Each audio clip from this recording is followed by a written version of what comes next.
പ്രണയിച്ച് വിവാഹം കഴിച്ച ഭർത്താവിനെ ഒഴിവാക്കാൻ ഭാര്യ കണ്ടെത്തിയ ക്രൂരമായ കൊലപാതക രീതിയാണ് ഇപ്പോൾ ഉത്തർപ്രദേശിലെ മീററ്റിൽ നിന്നും പുറത്തുവരുന്നത്. പാമ്പുകടിയേറ്റ് മരിച്ചെന്ന പേരിൽ ഒരു സ്വാഭാവിക അപകട മരണമെന്ന് കരുതിയ സംഭവം ഒടുവിൽ ചുരുളഴിഞ്ഞപ്പോൾ തെളിഞ്ഞത് കാമുകനൊപ്പം ചേർന്ന് ഭാര്യ ആസൂത്രണം ചെയ്ത അതിദാരുണമായ കൊലപാതകമാണ്. മീററ്റിലെ ഹസ്തിനപൂരിലാണ് നാടിനെ നടുക്കിയ സംഭവമുണ്ടായത്. 2019 പ്രണയിച്ച് വിവാഹിതരായ അതുൽ പൻവാർ, ഭാര്യ ദാമിനി എന്നിവർ 6 വയസ്സുകാരനായ മകനൊപ്പം വാടക വീട്ടിലായിരുന്നു താമസം. ഉപജീവനത്തിനായി കഴിഞ്ഞ ഏപ്രിലിൽ ഇവർ ഒരു സ്വകാര്യ സ്കൂളും ആരംഭിച്ചിരുന്നു. എന്നാൽ കഴിഞ്ഞ വെള്ളിയാഴ്ച രാവിലെ അതുലിനെ വീട്ടിൽ മരിച്ച നിലയിൽ കണ്ടെത്തി. കനത്ത ചൂട് കാരണം താനും മകനും പുറത്താണ് കിടന്നുറങ്ങിയതെന്നും മുറിക്കുള്ളിൽ ഉറങ്ങുകയായിരുന്ന ഭർത്താവിനെ വിഷപ്പാമ്പ് കടിക്കുകയായിരുന്നു എന്നുമാണ് ദാമിനി അയൽവാസികളോടും പോലീസിനോടും പറഞ്ഞത്. ഹസ്തിനപൂർ കമ്മ്യൂണിറ്റി ഹെൽത്ത് സെന്ററിൽ എത്തിച്ചെങ്കിലും അതുലിന്റെ ജീവൻ രക്ഷിക്കാനായില്ല.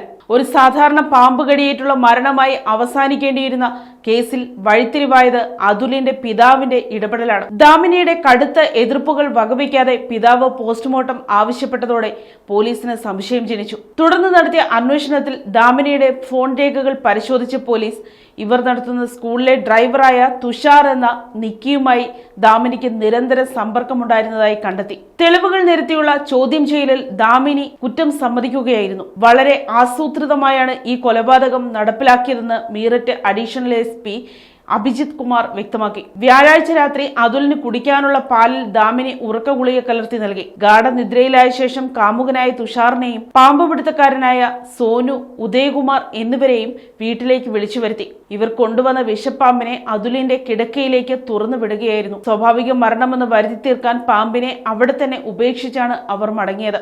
ദാമിനിയുടെ വഴിവിട്ട ബന്ധത്തിന് പുറമെ അതുലിന്റെ പേരിലുള്ള 20 ലക്ഷം രൂപയുടെ ലൈഫ് ഇൻഷുറൻസ് തുകയുമായിരുന്നു കൊലപാതകത്തിന് പിന്നിലെ പ്രധാന ലക്ഷ്യം.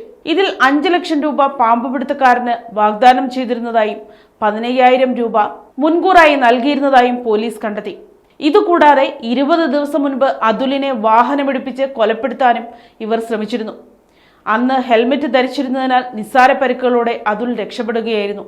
ഈ സംഭവത്തിൽ കേസ് കൊടുക്കുന്നതിൽ നിന്നും ദാമിനി അതുലിനെ പിന്തിരിപ്പിച്ചതും ഗൂഢാലോചനയുടെ ഭാഗമായാണ്. സംഭവത്തിൽ ഭാര്യ ദാമിനി, കാമുകൻ തുഷാർ, പാമ്പ് പിടുത്തക്കാരനായ സോനു, ഉദയകുമാർ എന്നീ 4 പേരെയും പോലീസ് അറസ്റ്റ് ചെയ്തിട്ടുണ്ട്. News desk, Kottarakkara media.